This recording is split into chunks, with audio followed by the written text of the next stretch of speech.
Hello everybody, and thank you for coming to my channel. My name is Lane, and today we're actually going to be tier listing the side series of the Pokemon games. Now of course I will be using the list of Pokemon games that are defined as a side series of what's being notified through Bulbapedia. Now technically Bulbapedia defines them as something that relies heavily on the main series, so be thinking about like the storage systems versus Pokemon Ranger or Pokemon Mystery Dungeon, who really don't rely on the main series. They still have their own thing going on past the main series. So let's get into it. You guys, so real quick, we are going to go through and talk about what our categories are. We have the best, which I'm going to say for dead last. That way we know what I think the best of the side series games are. We have amazing, we have great, we have fine, we have bad, then we have it's a box, which I'm sure we will be using quite a bit. So, to start off, let's go ahead and start with the Stadium series. So, actually, I think I need to add another category real quick. Add row below. So, I'm going to make this blue. And never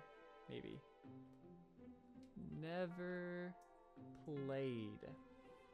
Now, I've never played the Japanese version of Pokémon Stadium. So sorry guys, I never learned Japanese, I learned French instead, you know, just 6 years of French, whatever, married a French Canadian, so, you know, only put it to good use sometimes, not really, he doesn't like to speak to me in French, so. Anywho, we will go ahead and put Pokemon Stadium though, and fine. You know, I'm also going to go ahead and just put Pokemon Stadium 2 there. I'm not good at battling. I beat the main stories, but that's about it. I'm really just as what Plumbella, who's a Sims YouTuber, would call it. I'm a whore for lore. So I really enjoy the lore aspects of Pokemon games. I'm not really so much focused on the battling. I do think that they're fun, they're cool, but it's just not my cup of tea, not really for me. So that's why I'm just going to go ahead and put those Stadium games as fine. Other than that though, we will go ahead and do a Stadium-like game, Battle Revolution. Now, I actually did play this game quite a bit on the Wii. I think the animations are amazing. The trainer customization is amazing. I keep thinking about Honchkrow and his fainting animation. I think that it's hilarious. I think they put so much work into this game. Now, because of all of those little features, I'm going to bump it up to great, even though, like I said, I'm not great at battling, but I'm still going to go ahead and bump it up to great just to have that extra little feature. Now, let's do the Poketch. Or this is the Pokéwalker, sorry, not the Poketch. The Pokéwalker, I'm going to go ahead and put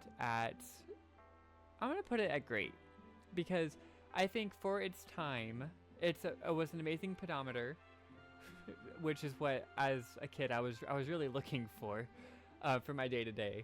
But I do think that it was a really good pedometer. I think it offered a very unique gameplay for Pokemon.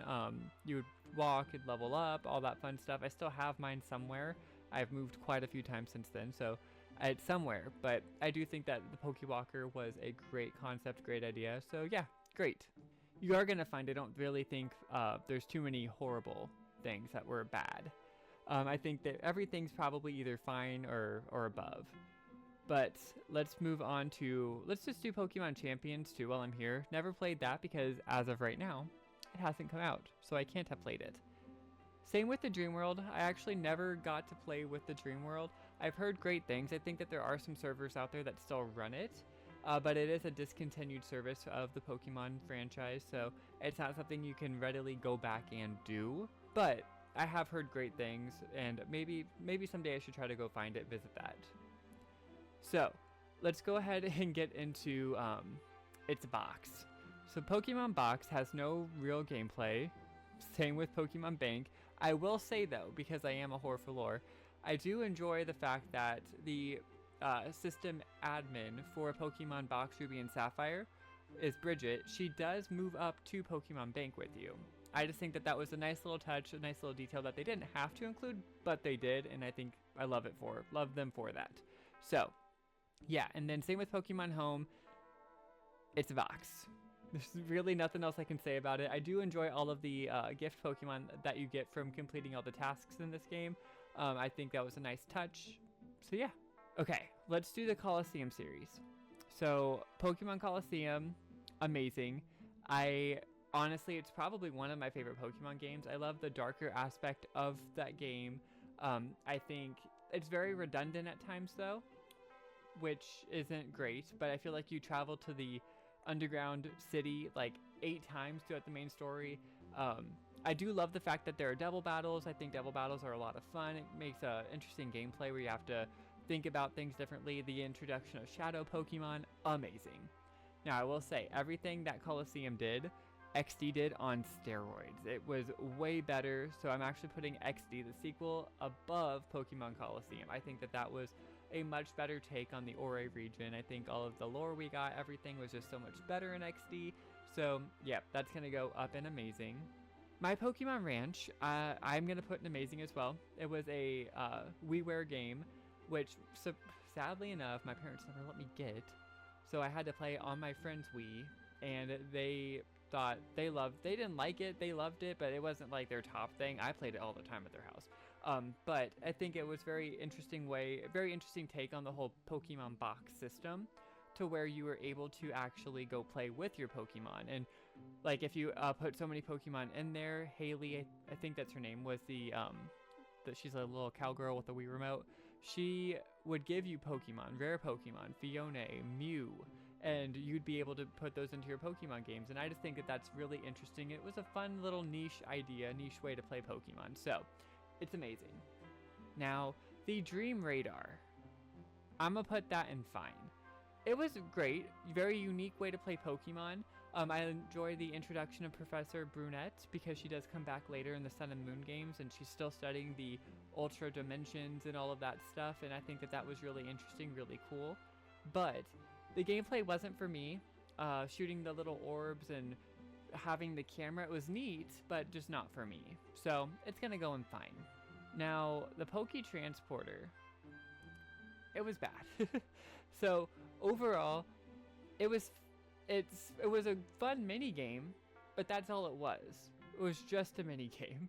There's nothing for you to play, like nothing for you to do other than like just catch the Pokemon to transport them up. I mean, it did its job, and it did its job well. I'm not trying to put no respect on its name, but overall, just not fun. It was not great. I think if they were gonna do it, they probably should have just made it a lot easier and then just sent them on through, personally. But it did good for what it was doing. Now, overall, the best, I am going to go ahead and bump up Pokemon XD Gale of Darkness. I mean, look at my boy, Lugia, Shadow Lugia, and tell me that he is not a beast. And, like, the fact that this is not a form that you can get in any other game is just mind-boggling to me. I mean, I understand them keeping Shadow Pokemon to where it is, but overall, love the characters, love the story. Fantastic game. So yeah, thank you guys so much for coming to my video. I hope you guys did enjoy.